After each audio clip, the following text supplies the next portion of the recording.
Soros-backed Manhattan District Attorney Alvin Bragg is actually indicting my father. So let's be clear, folks. This is like communist level. This is stuff that would make Mao, Stalin, Pol Pot, it would make them blush. We have just gotten word former President Donald Trump has been indicted by a grand jury. Did Democrats just indict a former president over sex? Because we were told during the 90s that it was just sex. No, Jesse Waters. He is being indicted for illegal campaign contributions, illegal campaign spending in the form of hush money payments to Stormy Daniels, which the Trump organization allegedly covered up through fraud by falsifying documents. That is what he is being, indicted for. The other thing I'll just mention is, if I recall correctly, in the 1990s, there was a Democratic president that Republicans impeached based on consensual sex. But anyway, I digress. Cenk. Yeah, Pol Pot committed a genocide. Stalin led to the deaths of in the ballpark of 20 million people. Indicting a former president for breaking the law, not quite the same thing. And so, of course, it's absurdity, but unfortunately, a lot of MAGA, of course, believes that. That's why he goes in that direction. In terms of Fox News, of course, they're going to pretend to be outraged that the rule of law is actually being enforced. If you notice, Jesse Waters didn't defend him on the violations of the law because the violations of the law are super clear. He just says, whatever, it's sex. By the way, there is a point of that I would have agreed with. So if, for example, they had done the Ken Starr treatment to Donald Trump and they started an investigation of him, and then let's say the Russia investigation, the collusion investigation. And in the midst of that investigation, they asked him about every sexual partner he's ever had. And they were like, okay, what about Stormy Daniels? What about this porn star? What about that porn star? And he lied about it. I would have been like, not guilty, not guilty. No, you can't go in a fishing expedition, find out the guy had sex and he lied about it, which of course he's gonna lie about it if he has an affair. It's different when you say, okay, but now I will pay hundreds of thousands of dollars because there was two different people, and then they had to add Michael Cohen's fee on top for the bribe and the hush money, et cetera. And you pay, and at the end, the Trump organization paid $420,000. That is money that is basically going to his campaign to shut her up. That is a clear violation of the law. Michael Cohen went to prison for it. And then on top of that, falsifying your books. That's a different level than, hey, did you cheat on your wife? No. It's different than, hey, make sure you pretend that these are transactions for something else, lie about it. Those are clear, significant violations of the law. Right, they claim that the money was for legal fees, when in reality that money had to do with the hush money payments. There are other reactions, as you can see from the video we showed you earlier. Don Jr. is taking it real well. How's Eric Trump doing? Well, he tweeted about it, saying that this is third world prosecutorial misconduct. It is the opportunistic targeting of a political opponent in a campaign year. And let me just say, that will be a talking point that will be repeated over and over and over again until the election takes place. I acknowledge that the Republican base will very likely see Trump as a victim of a witch hunt, as a martyr, as someone who should be protected. Will it help him with the base, with the Republican voters? Yeah, sure, I think it will. But should that play a role in the decision that Alvin Bragg makes, the decision that the grand jury makes to indict Donald Trump for his criminal wrongdoing? I do not believe it should play a role. I think it's entirely separate. You shouldn't calculate political reasons into your decision to indict. Yeah, and so look, guys, there's two different lines of defense here that Republicans are using, and they're both equally absurd. One is, well, he's a former president. And then honestly, a lot of people in mainstream media also say that as if that means he should be above the law. No deal, no. And by the way, that applies to everybody. So Dick Cheney and George W. Bush authorized torture and warrantless wiretapping. They should have been held legally accountable. Obama let him off the hook. Why did he let him off the hook? Because he doesn't want any former presidents being held accountable. Him and Eric Holder authorized extrajudicial killings of US citizens abroad.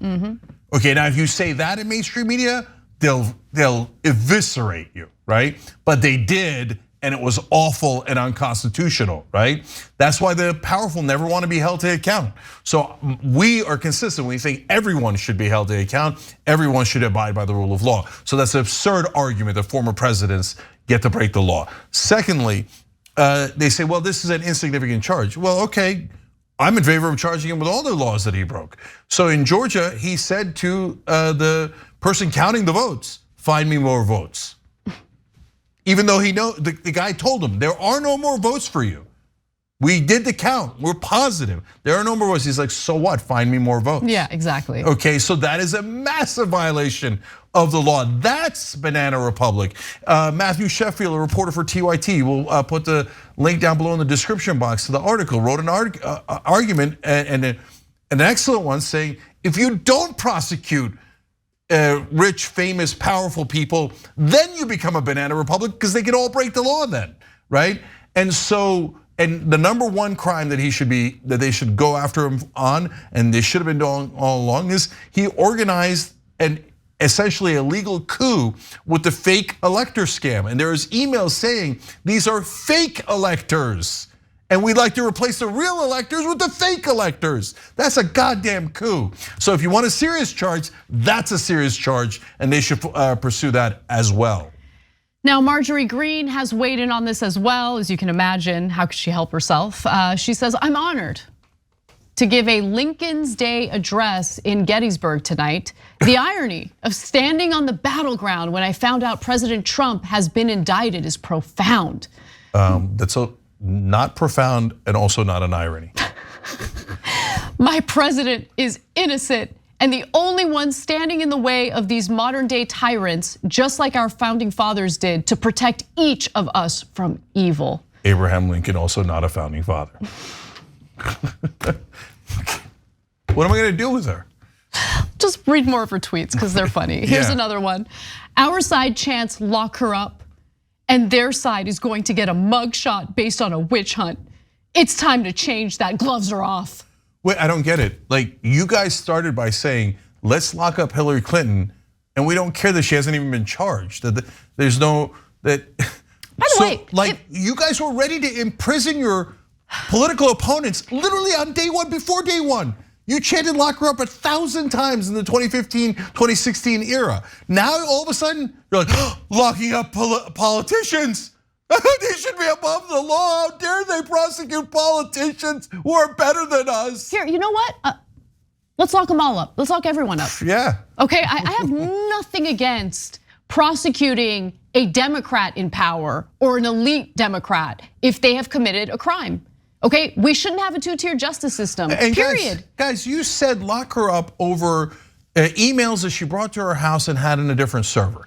Okay, I think that's a minor violation, but okay, whatever the crime, whatever the penalty for that crime is, okay, I'm happy to do it, right? Then Trump steals the most top secret documents we have, including our nuclear or somebody's nuclear secrets, and brings them to an unguarded facility. At a minimum, the same crime, but in reality, a much harsher crime. And you guys are like, oh, whatever. He's the former president, we love elites. Now the new right-wing position is you love elites and think they should be above the law? That you think that what Hillary Clinton did is apparently no big deal, but you wanted to lock her up anyway. When Trump does it, you're like, no, no way, no way. Are you saying that powerful people should never be held accountable? Yes. Or just right-wingers? No, powerful right-wingers, let's be clear. Exactly. Let's be clear. And seriously, right-wingers, just admit it. Just admit it. Because if you think Hillary Clinton should have been locked up, obviously Trump should be locked up for taking home the top secret documents. Obviously, again, at a bare minimum, the same crime, at a bare minimum. So what's the discrepancy about? Just admit you're a hypocrite and you think that right-wing politicians should be above the law and can break any law you like, and any political opponent of yours should be locked up immediately.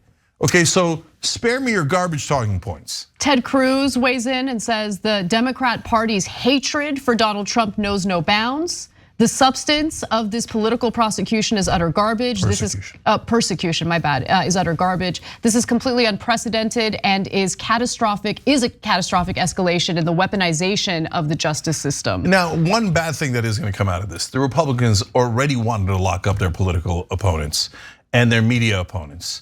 they're going to use this as an excuse. So if a Republican wins the next presidential election, they're going to round people up. Whether they did something, didn't do something, go, oh, it's all fair. You guys went after our beloved Trump. We can do anything we like.